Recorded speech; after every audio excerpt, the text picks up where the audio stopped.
Hello student, today in this video I am solving the next illustration, that is problem from departmental accounts. Let's see the problem.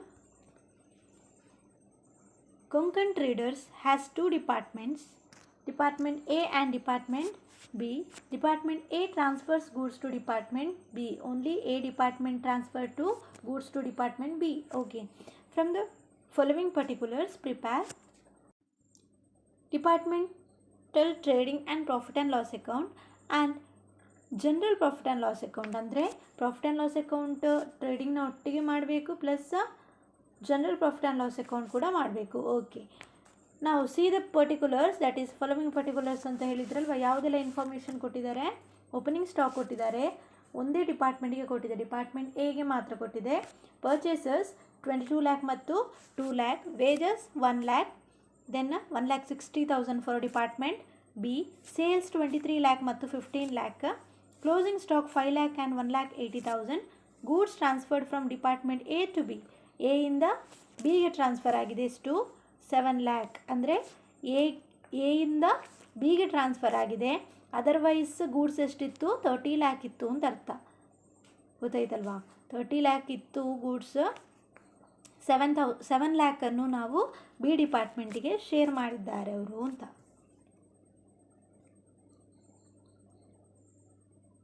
Okay, let it be there. Next, see what are the other informations are given. The following expenses are to be apportioned between Department A and Department B. ಯಾವ ರೀತಿಯಲ್ಲಿ the expenses ಯಾವುದೆಲ್ಲ ನೋಡಿ. Travelling expenses ಇದೆ, basis ಹೇಗೆ 1:2 ಅಲ್ಲಿ ಕೊಟ್ಟರಾಯಿತು, 1,50,000 ಅನ್ನು 1:2 ಅಲ್ಲಿ ಹಾಕೋದು. ದೆನ್ ಪ್ರಿಂಟಿಂಗ್ ಆ್ಯಂಡ್ ಸ್ಟೇಷನರಿ ಹೇಗೆ? ರೇಷಿಯೋ ಆಫ್ ಸೇಲ್ನ ರೇಷಿಯೋದಲ್ಲಿ ಕೊಡಬೇಕು. ಸೇಲ್ ಎಷ್ಟಿದೆ? And plus see here, including interdepartmental transfer. ಅಂದರೆ ಏನು? ಇಲ್ಲಿ ಇಂಟರ್ಡಿಪಾರ್ಟ್ಮೆಂಟಲ್ ಟ್ರಾನ್ಸ್ಫರ್ ಎಷ್ಟಿದೆ? 7 ಲ್ಯಾಕ್. ಯಾರು ಟ್ರಾನ್ಸ್ಫರ್ ಮಾಡಿದ್ದು? ಎ. ಸೊ ಇಲ್ಲಿ ಎಗೆ +7 ಲ್ಯಾಕ್ ಇದೆ, +7, ಸೊ 30 ಆಯಿತು. 30 ಲ್ಯಾಕ್ ಮತ್ತು 30:15 ಅಥವಾ 2:1. ರೇಷಿಯೋ ಆಫ್ ಸೇಲ್ ಅಂದರೆ 2:1. ಇನ್ಕ್ಲೂಡಿಂಗ್ ಟ್ರಾನ್ಸ್ಫರಲ್ಲಿ ರೇಷಿಯೋ ಆಫ್ ಸೇಲ್ ಎಷ್ಟು? 2:1. ಯಾಕೆ? 23ಗೆ ನೀವು 7 ಅನ್ನು ಆ್ಯಡ್ ಮಾಡಬೇಕು, ಆಗ ಮಾತ್ರ ಅದು ಇನ್ಕ್ಲೂಡಿಂಗ್ ಇಂಟರ್ ಡಿಪಾರ್ಟ್ಮೆಂಟಲ್ ಟ್ರಾನ್ಸ್ಫರ್ ಅಂತ ಆಗ್ತದೆ. ಹಾಗಾದರೆ ಇಲ್ಲಿ ಕೂಡ ಎಷ್ಟು? Ratio of sale including inter departmental transfer, ಇಲ್ಲಿ ಕೂಡ 2:1. Advertisement expenses, ratio of sale ಇಲ್ಲಿ ನೋಡಿ, excluding inter departmental transfer. Excluding ಅಂದರೆ ಏನು? ಇಲ್ಲಿ ನೀವು 7 ಲ್ಯಾಕನ್ನು ತಗೊಳ್ಬಾರ್ದು, ಜಸ್ಟ್ ಇಲ್ಲಿ ಹೇಗಿದೆ ಹಾಗೆ ತಗೊಳ್ಳಿ. 23 ಲ್ಯಾಕ್ ಮತ್ತು 15 ಅಂದರೆ 23:15 ಅಂತ ಮಾಡಬೇಕು. 23:15 ಅಂದರೆ ಟೋಟಲ್ ಎಷ್ಟು? 38. ಅಂದರೆ ಒಂದು ಡಿಪಾರ್ಟ್ಮೆಂಟಿಗೆ 23/38, ಇನ್ನೊಂದು ಡಿಪಾರ್ಟ್ಮೆಂಟಿಗೆ 15/38 ಅಂತ ಮಾಡಬೇಕು. Clear?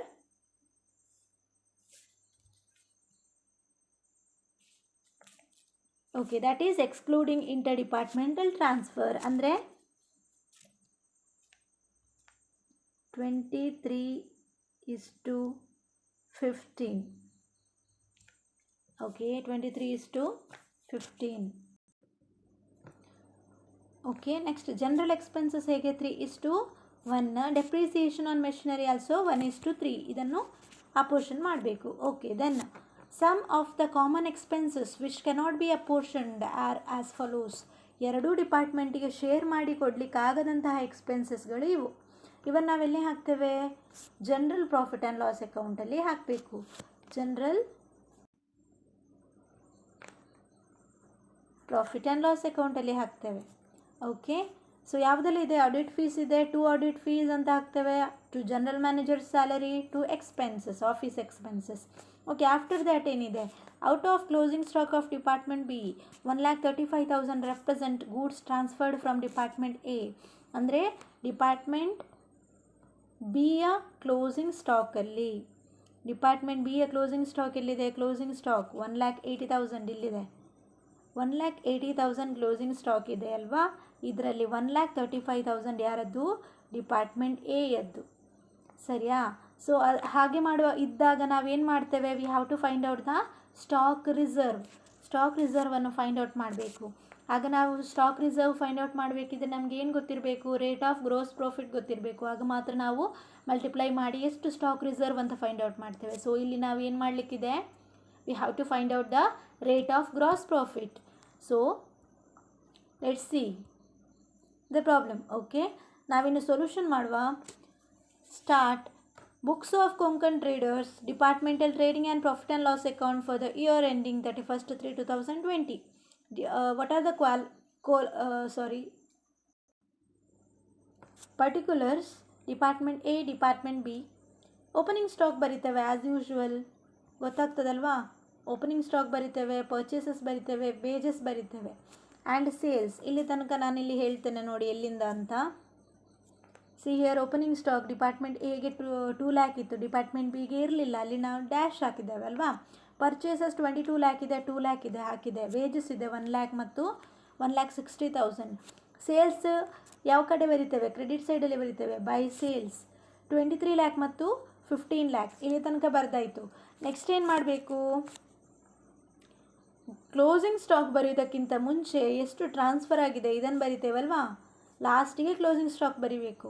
So goods transferred from department A to department B, only department A transferred. ಹೇಗೆ ಬರಿತೇವೆ ನಾವು ಅದನ್ನು, see here, to transfer from department A ಯಾರಿಗೆ, B, to whom, to B. So B ಯ ಕಾಲಮಲ್ಲಿ 7 lakh. ನಾವು by transfer to department B, from whom it is transferred from department A.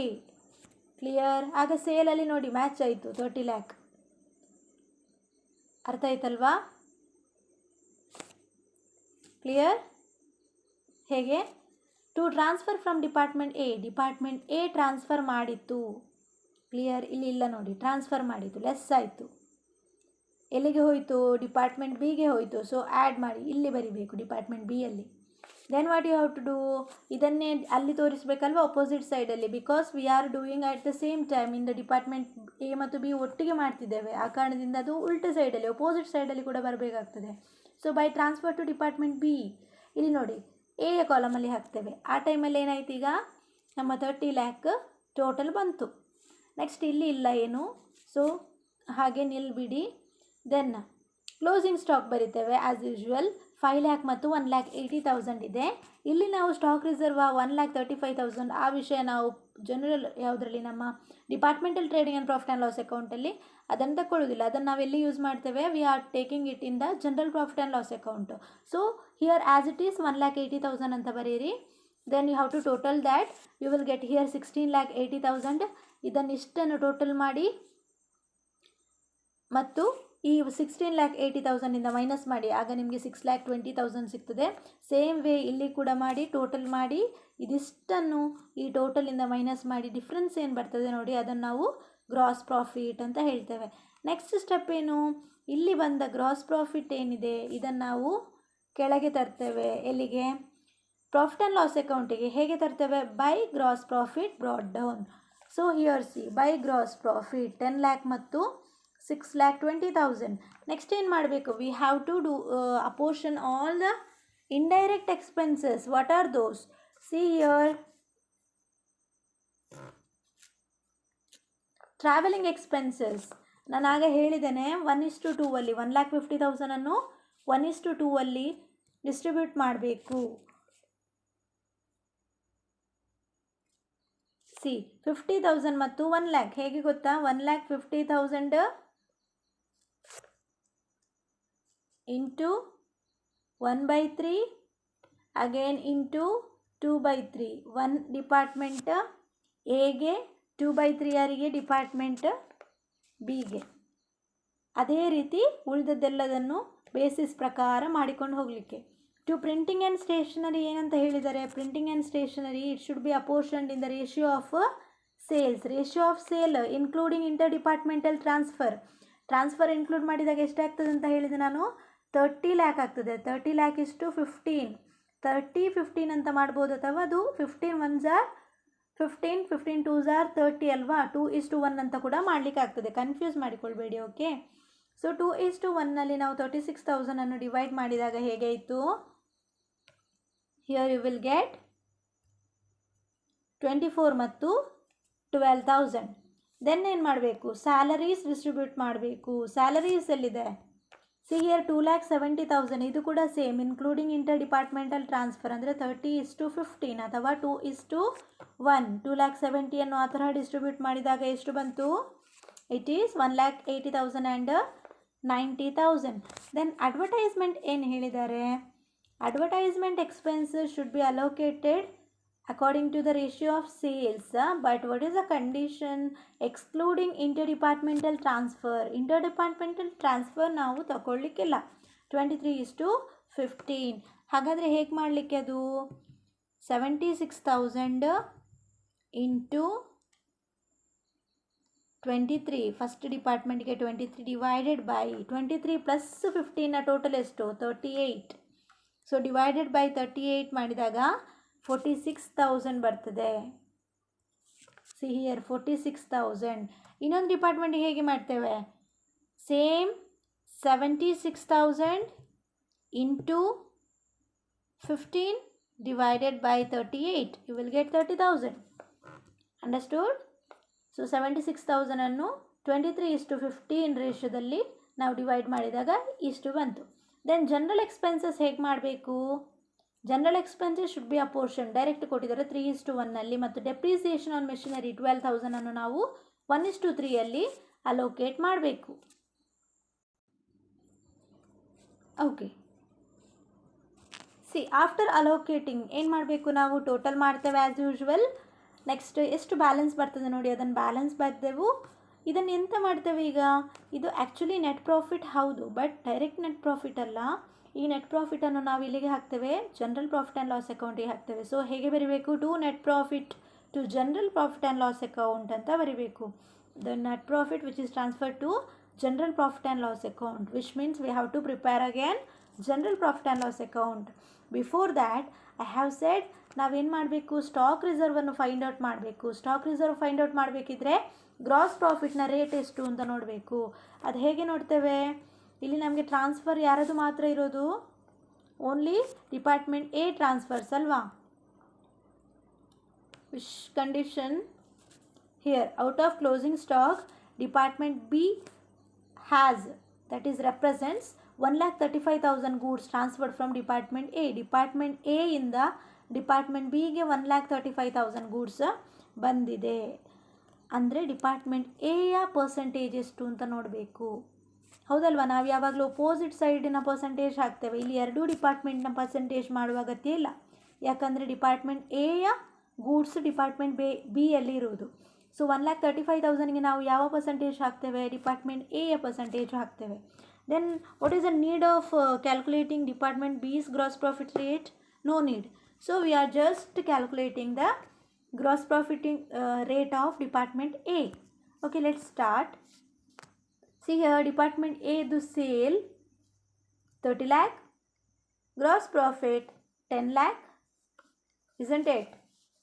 See here, 30 lakh, you have to take full sales, 30 lakh.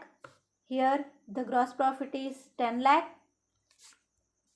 Then if it is sale is 100, what is 10 lakh ಎಷ್ಟು ಅಂತ? 10 lakh ಎಷ್ಟಾಗ್ತದಾಗ cross multiplication ಮಾಡಿ. 10 lakh into 100 divided by 30 lakh, you will get 33.33% or 1/3. Okay, ಅದು ಹೇಗೂ ಆಗ್ತದೆ. You can choose whatever you want. 33.33% or 1/3.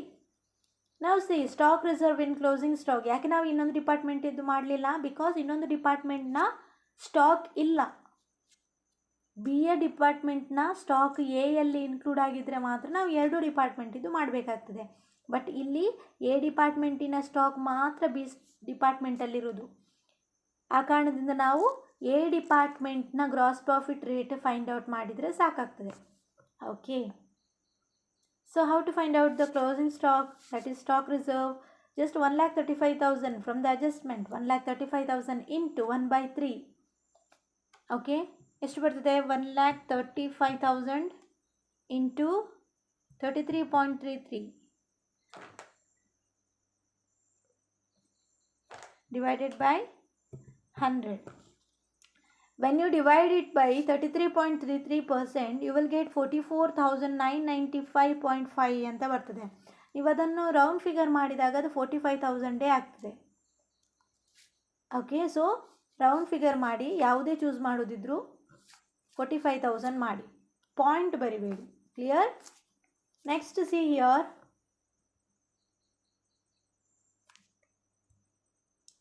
Last part is general profit and loss account. How to do general profit and loss account? ಇಲ್ಲಿ ತನಕ ನಾವು ಅಪೋರ್ಷನ್ ಮಾಡದೇ ಇರುವ ಎಲ್ಲ ಎಕ್ಸ್ಪೆನ್ಸಸ್ಗಳನ್ನು ಇಲ್ಲಿ ನಾವು ಬರಿಬೇಕಾಗ್ತದೆ. ಯಾವುದೆಲ್ಲ? To audit fees 25,000, to general manager salary. Okay, ಎಲ್ಲಿದೆ? ಎಷ್ಟೊಮ್ಮೆ ನೋಡಿ ಇಲ್ಲಿ, audit fees, general managers salary, office expenses, ಇವಿಷ್ಟನ್ನು ನಾವು ಬರಲಿಲ್ಲ ಆಗ. ಯಾಕೆ? ಇದು ಯಾವ ಡಿಪಾರ್ಟ್ಮೆಂಟಿಗೆ ಅಂತ ಅಪೋರ್ಷನ್ ಮಾಡಿ ಹಾಕಲಿಕ್ಕೆ ಹೇಳಲಿಲ್ಲ. This is the expenses which cannot be apportioned ಅಲ್ವಾ? ಸೊ ಇದನ್ನು ನಾವೆಲ್ಲಿ ಹಾಕ್ತೇವೆ? ಜನರಲ್ ಪ್ರಾಫಿಟ್ ಆ್ಯಂಡ್ ಲಾಸ್ ಅಕೌಂಟಿಗೆ ಹಾಕ್ತೇವೆ. ಇವಾಗ ನಾವು general profit and loss account ಮಾಡ್ತಿದ್ದೇವೆ. So we are writing here audit fees 25,000, general managers salary 50,000, office expenses 15,000. Then, sorry, first of all we have to write net profit. As usual, ನೀವು ಗೊತ್ತಿದೆ ಅಲ್ವಾ, ಇದೆಲ್ಲಿಂದ ಬಂತು? This net profit, this just came from here. This is the net profit. See here, 97,000 ಮತ್ತು 1,79,000. ಗೊತ್ತಾಯ್ತಾ? ಇದರ total 2,76,000. Stock reserve account. To stock reserve as usual ನಮಗೆ ಯಾವಾಗಲೂ department A P ಅಂತ ಸಪ್ರೇಟ್ ಇರ್ತದೆ. ಇಲ್ಲಿ ಏನು, ಒಂದೇ ಸ್ಟಾಕ್ ರಿಸರ್ವ್ ಇರುವ ಕಾರಣ ಯಾವ ಡಿಪಾರ್ಟ್ಮೆಂಟ್ ಇದ್ದು ಅಂತ ಬರಲಿಲ್ಲ. ಗೊತ್ತಾಯ್ತಲ್ವಾ? ಜಸ್ಟ್ ನಾವು ಸ್ಟಾಕ್ ರಿಸರ್ವ್ ಅಕೌಂಟ್ ಅಂತ ಬರೆದು 45,000 ಅಂತ ಬರೆದೆವು. After that you have to total this 2,76,000, 2,76,000. Then total this much 25,000, 50,000, 15,000, 45,000. What is the total you will get? Let's check. 25,000 plus 50,000 plus 15,000 plus 45,000. You will get 1,35,000. Minus this 1,35,000 from this 2,76,000. 2,76,000. You will get 1,41,000. Exactly correct. 1,41,000. So this is the solution for your problem. I hope you understood. If any doubts you have further, you can ask me. And I hope departmental accounts is crystal clear for you. Ella problems almost ಆಯಿತು. If you want any further problems, let me, okay, you tell. And thank you for your time. I hope you understood. Thank you.